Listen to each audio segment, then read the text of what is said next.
Let's do the dollar Swiss now, since we were talking about the Swiss franc. So let's continue on the Swiss franc and get it over with.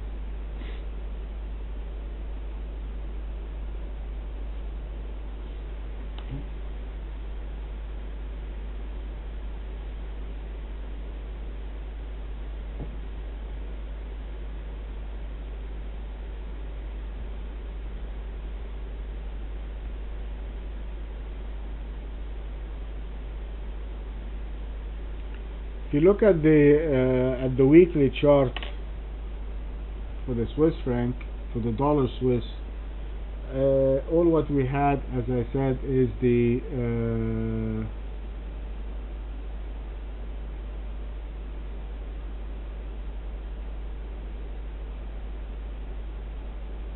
1 week, or the move that we had last week, as I said, and that move most probably has been the result of the liquidation that came into the precious metal gold and silver.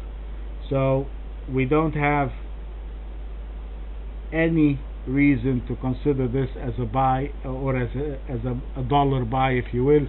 The trend is still to the downside on the dollar Swiss, and we should be looking for it to continue to the downside. If you look at the daily chart,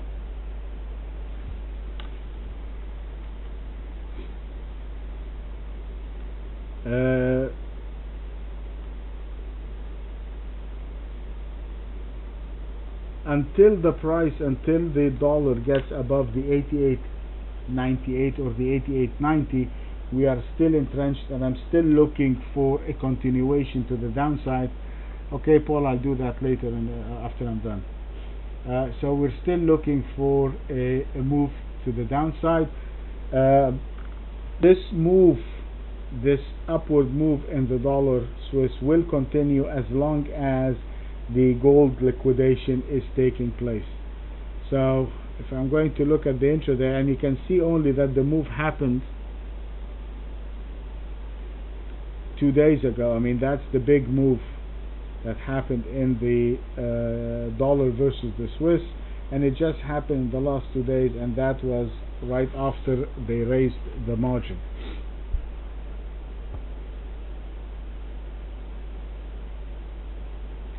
So having said that, we have 2 serious, very long days, very big moves in the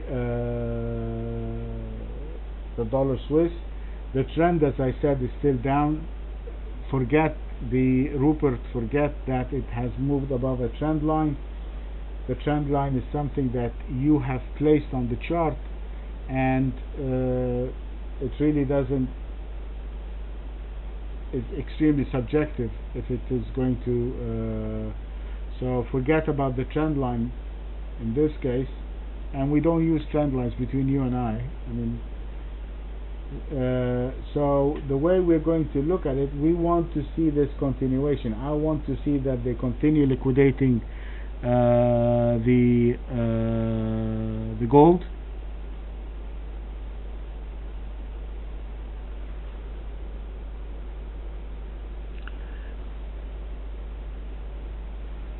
Yes, it has done the most with gold.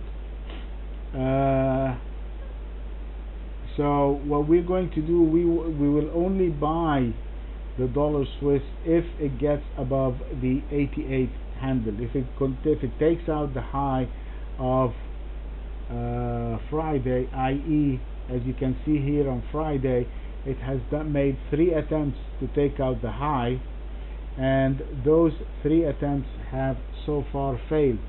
So there is no reason for us to jump in and buy unless it takes out this high. I wanted to take out the high before I can consider buying. So the high is the 87.97.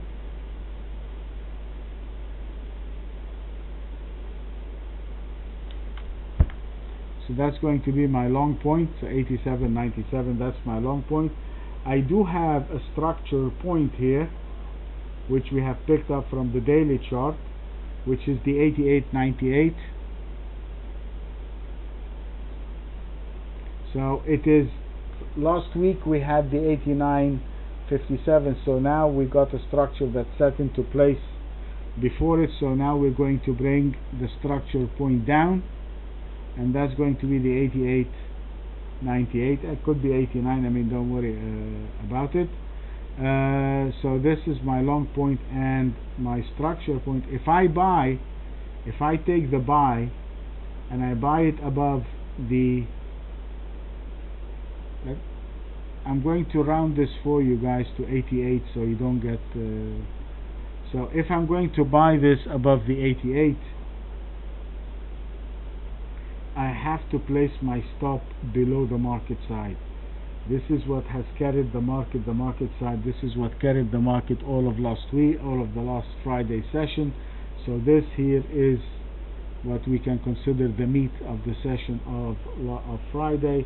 So I have to place my stop below the 87.57 on the long side. So my stop is the 87.57. Now I have to find a place where I'm going to go short the dollar Swiss.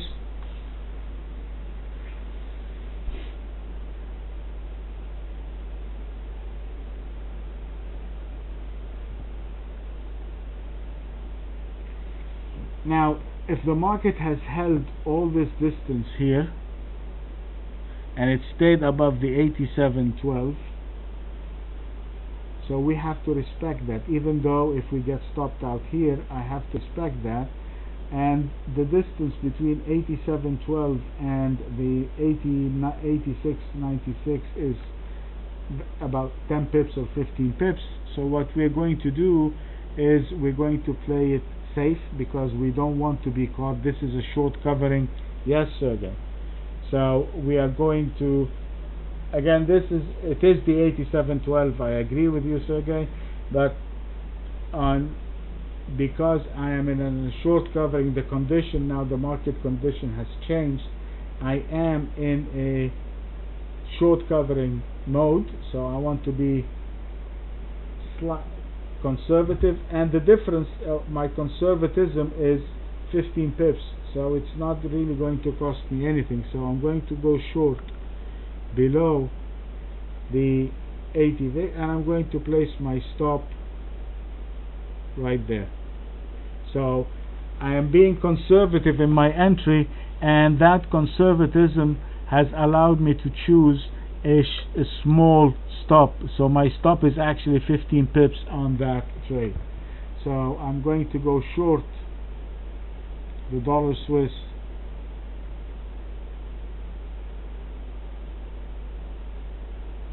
$86.96, and I'm going to place my stop at 87.12. Of course you want to make it 87.15, 87.20, but you know the ballpark, you don't want it to be sitting above the 87.12 for a long time. If it gets above the 87.12, if it breaks this, turns around and it gets above the 87.12, you don't want to give it any much room. You need to close it and get out of it. My structure short in this case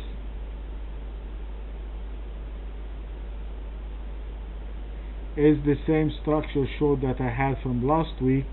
This hasn't changed because now we're above at the 87, so I'm going to keep the structure short as is at the 86.25. So for the dollar Swiss, I am looking to be a buyer of the dollar if it goes above 88. And if it goes above 88, my structure long is the 88.98. So I have, it's another 100 pips above that, which is good. This means that if it breaks above the 88, I do have a potential move of 100 pips to the upside. I will be looking to take that, and if I am long, I'm going to place my stop below 87.57, which is the market side of last Friday, and this is what held the market. I will only go short below 86.96, and I'm going to place my stop above 87.12, Again, it's going to be a very tight stop, and my long position, because it's a breakout, it's a short covering, I'm using a big stop, about 50 pips. In the downside, because it's going to be a reversal, I'm using a tighter stop, and that would be about 14 pips between my short point and the stop, and my structural short is the 86.25.